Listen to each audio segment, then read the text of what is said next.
नमस्कार दोस्तों, मैं इंद्रजीत और आप देख रहे हैं प्रयास इंद्रजीत सर चैनल। फ्रेंड, आज हम हिंदी के टेस्ट सीरीज करने वाले हैं। चैनल में पहली बार जुड़े हैं तो चैनल को सब्सक्राइब कर लीजिएगा। वीडियो अच्छा लगे तो लाइक शेयर जरूर करिएगा।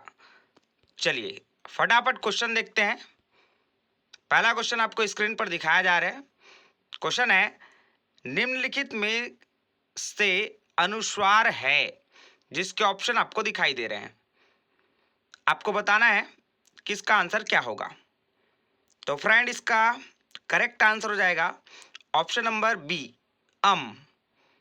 आप सभी जानते होंगे अनुस्वार के बारे में। तो ही देखिए, अयोग वाह, तो जो आपका अयोग वाह होता है वो होते हैं दो।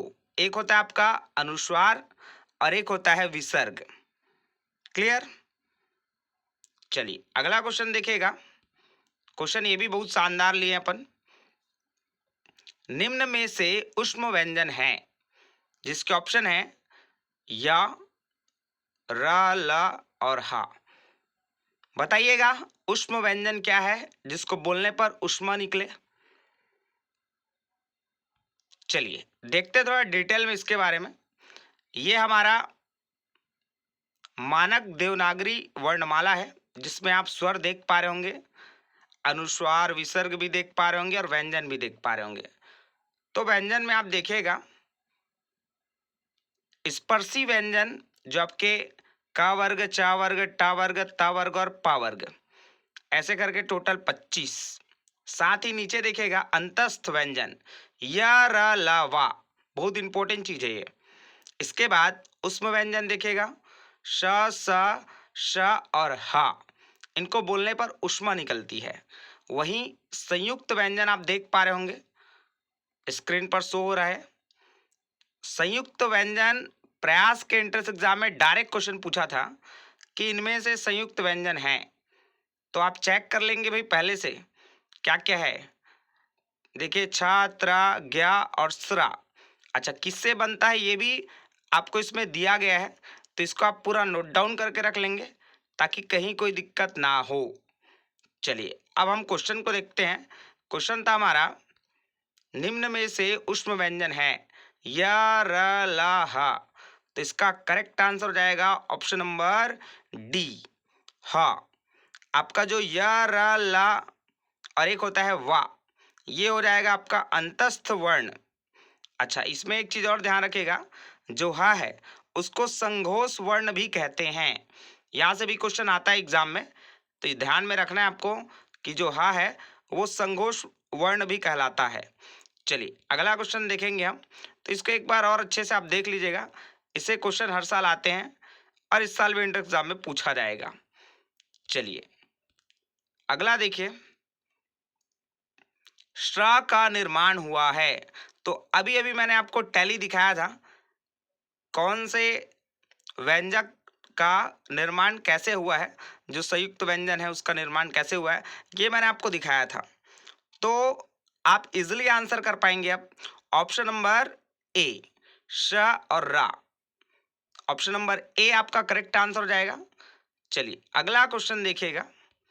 ऐसे ही क्वेश्चन इंटर एग्जाम में ज्यादातर पूछे जा रहे हैं, इसलिए सब चीज करना है आपको। देखिए क्वेश्चन है संज्ञा से,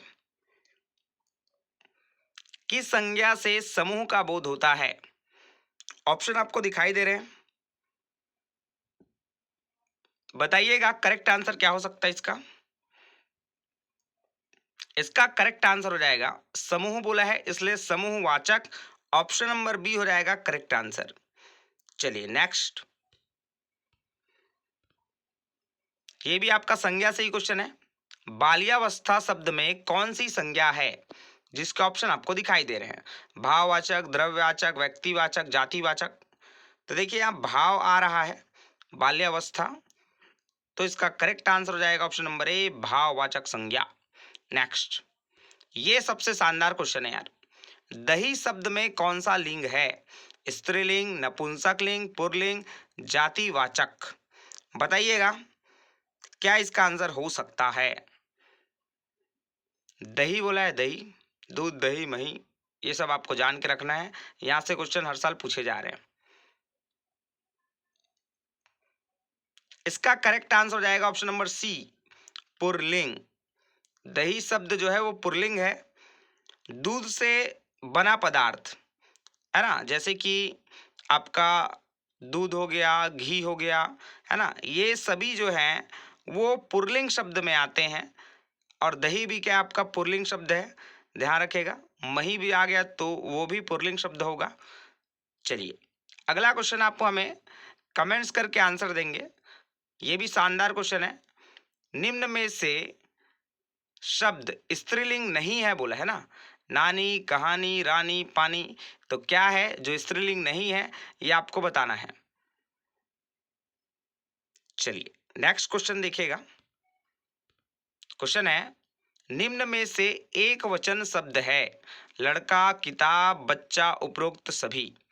तो देखिए बेटा, मैंने आपको वचन पिछले वीडियो में बताया था कि हिंदी में दो प्रकार के वचन होते हैं, एक वचन और बहुवचन। तो लड़का, किताब और बच्चा, ये सभी क्या है, एक वचन है। फाइनली आंसर हो जाएगा ऑप्शन नंबर डी, उपरोक्त सभी। लड़का हो चाहे किताब हो चाहे बच्चा, सभी एक वचन शब्द हैं। चलिए अगला देखिएगा, ये भी बहुत शानदार क्वेश्चन है। बस आपके दर्शन हो गए वाक्य में प्रयुक्त बहुवचन शब्द है। दर्शन, बस, आपके, इनमें से कोई नहीं। करेक्ट आंसर हो जाएगा ऑप्शन नंबर ए, दर्शन। दर्शन शब्द हमेशा ही बहुवचन होगा, ये ध्यान रखिएगा। चलिए अगला क्वेश्चन देखिएगा, ये भी बहुत अच्छा क्वेश्चन है आपका। चिड़िया पेड़ पर बैठी है वाक्य में कारक है, अधिकरण, संबोधन, अपादान, करण। तो इसका डिटेल थोड़ा समझते हैं, इसके बाद क्वेश्चन करेंगे अपन। देखिएगा, हिंदी कारक के लिए सबसे पहले तो ये टैली आपको याद होना चाहिए सबको। देखिए टैली समझिएगा अच्छे से। कर्ता ने कर्म को करण से द्वारा संप्रदान कारक को के लिए, अपादान से अलग होना अर्थात अलगाव के लिए, संबंध का की के नानी ने रारी रे, अधिकरण में पर, और है आपका संबोधन हे अरे अजी। क्लियर? तो इससे आप समझिएगा, जैसे कर्ता के बारे में बताया गया है काम करने वाला, उसी प्रकार कर्म के बारे में जिस पर काम का प्रभाव पड़े। फिर है आपका करण, करण मतलब जिसके द्वारा कर्ता काम करे। संप्रदान, जिसके लिए क्रिया की जाए। अपादान, जिससे अलगाव हो, अलग होने की घटना हो, है ना। संबंध, अन्य पदों से कुछ संबंध हो। अधिकरण, क्रिया का आधार हो। संबोधन, किसी को पुकारना या बुलाना, यह आपका संबोधन कहलाता है। तो अब हम प्रश्न देखते हैं क्या आ रहा है। देखिए क्वेश्चन क्या था हमारा, चिड़िया पेड़ पर बैठी है वाक्य में कारक है। तो देखिए यहाँ पर शब्द आया है, और पर आपका किसके लिए आ रहा था, ऑप्शन नंबर ए, अधिकरण कारक के लिए पर आ रहा था। में और पर इसकी पहचान है, ध्यान रखिएगा। क्लियर? चलिए एक क्वेश्चन और करेंगे तो आपको और अच्छे से ये डिटेल में समझ आ जाएगा। तो टैली आप एक बार क्या करेंगे, नोट डाउन कर लेंगे, ये बहुत काम का चीज़ है आपके लिए। इसके बिना आपका कारक नहीं बनेगा, इसलिए इसको या तो आप स्क्रीनशॉट करके रख लें या फिर लिख लें। चलिए आगे देखते हैं। मन से भगवान को याद करो वाक्य में कारक है। चलिए फिर से कारक का क्वेश्चन है, मन से भगवान को याद करो। अब देखिएगा, अभी अभी हमने पढ़ा कर्ता ने कर्म को करण से, यहाँ आया मन से, तो आपका आंसर हो जाएगा ऑप्शन नंबर ए, करण, क्योंकि कर्ता ने कर्म को करण से, ऐसा है। ठीक, चलिए अगला क्वेश्चन देखिएगा। यह मेरी कलम है वाक्य में सर्वनाम है। तो सर्वनाम से क्वेश्चन है, मैंने आपको बताया था पिछले वीडियो में सर्वनाम के बारे में, प्रकार भी बता दिया था उनका। चलिए क्वेश्चन समझिएगा, यह मेरी कलम है वाक्य में सर्वनाम है। निश्चयवाचक सर्वनाम, निजवाचक, पुरुषवाचक, संबंधवाचक सर्वनाम। तो यह क्वेश्चन को समझने से पहले थोड़ा सा डिटेल समझिएगा। देखिएगा, निजवाचक सर्वनाम। तो निजवाचक सर्वनाम होता क्या है? निकट या दूर के व्यक्तियों या वस्तुओं का निश्चयात्मक संकेत जिन शब्दों से होता है उन्हें कहते हैं निश्चयवाचक सर्वनाम, है ना। निश्चयवाचक सर्वनाम परिभाषा समझ आ गया होगा। अब देखिएगा, इसमें ज़्यादातर पहचान आपको मिलेगा, जैसे यह, वह, ये, वे। जैसे कुछ एग्जाम्पल्स हम समझते हैं।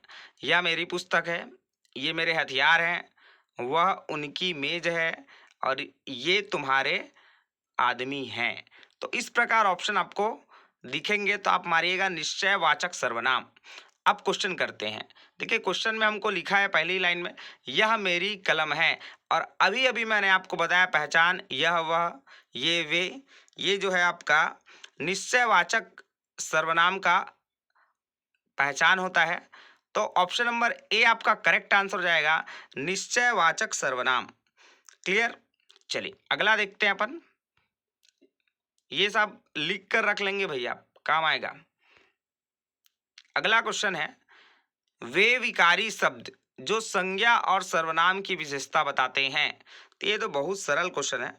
ऑप्शन नंबर सी, विशेषण। जो संज्ञा और सर्वनाम का विशेषता बताते हैं उसको विशेषण कहते हैं। ये क्वेश्चन देखिए, शानदार क्वेश्चन। जिस शब्द से क्रिया के होने का समय निर्धारित हो उसे कहते हैं प्रकार, काल, वर्तमान, परिवर्तन। इसका करेक्ट आंसर हो जाएगा ऑप्शन नंबर बी, काल। काल का परिभाषा है भाई, जिस शब्द से क्रिया के होने का समय निर्धारित हो उसे कहते हैं काल। 3 प्रकार का काल आप जानते हैं, वर्तमान काल, भूतकाल और भविष्य काल। क्लियर? चलिए आगे देखते हैं। ये भी बहुत शानदार क्वेश्चन है।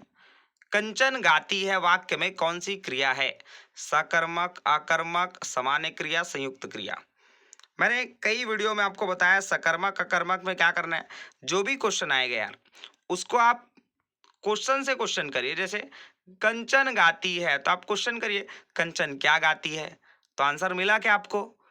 बताया ही नहीं है कि कंचन क्या गा रही है, गाना गा रही है कि और कुछ गा रही है, लोरी सुना रही, क्या कर रही, क्या मालूम। तो हमको आंसर मिला नहीं, इसलिए इसका करेक्ट आंसर हो जाएगा ऑप्शन नंबर बी, आकर्मक क्रिया। मान लो इसका आंसर मिल जाता, जैसे प्रश्न होता कंचन रामायण की कोई दोहे को गा रही है मान लो, या फिर कोई फिल्मी सॉन्ग गा रही है ना।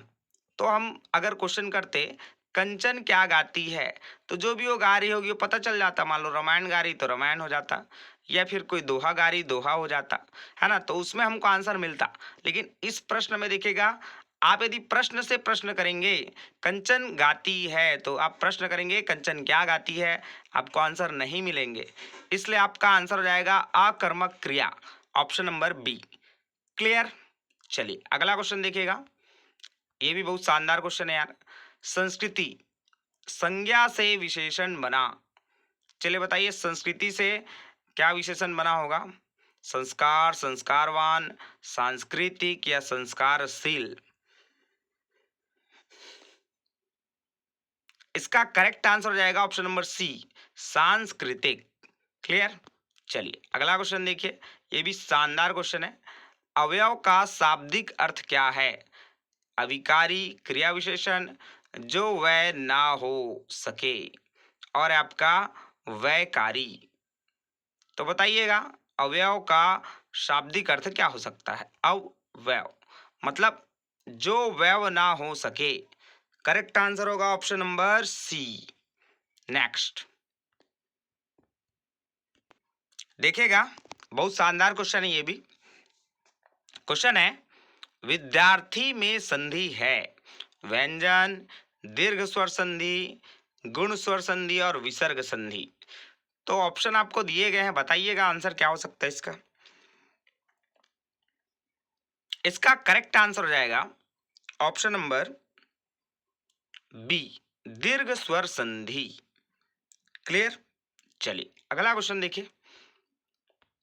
क्वेश्चन है, संधि के प्रकार होते हैं 1 2 3 4। बताइएगा संधि के कितने प्रकार होते हैं। बहुत सरल क्वेश्चन है, इसके बारे में सभी जानते होंगे लगभग। तो संधि के बारे में पहले समझ लेते भैया संधि होता क्या है। चलिए, संधि देख पा रहे होंगे स्क्रीन पर परिभाषा। संधि का शाब्दिक अर्थ मेल या जोड़ होता है, अतः दो निकटवर्ती वर्णों के संयोग से जो विकार या परिवर्तन होता है उसे हम कहते हैं संधि।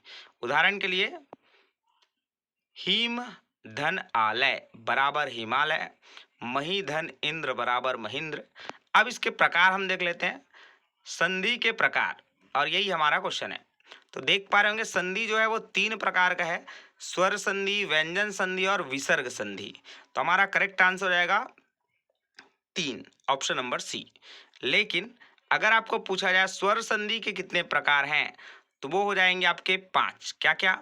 दीर्घ स्वर संधि, गुण स्वर संधि, वृद्धि स्वर संधि, यण स्वर संधि और अयादि स्वर संधि। तो इस प्रकार के क्वेश्चंस हैं हमारे पास, है ना। और क्वेश्चन जो है आप लेवल उठा के देखिए, बहुत शानदार क्वेश्चन है। ऐसे ही क्वेश्चन एंट्रेंस एग्जाम में पूछे जाते हैं, इसलिए सारे क्वेश्चन आप अच्छे से करिएगा। सो फ्रेंड्स, वीडियो में अंत तक बने रहने के लिए बहुत बहुत धन्यवाद। मिलते हैं नेक्स्ट वीडियो पर। Thank you so much.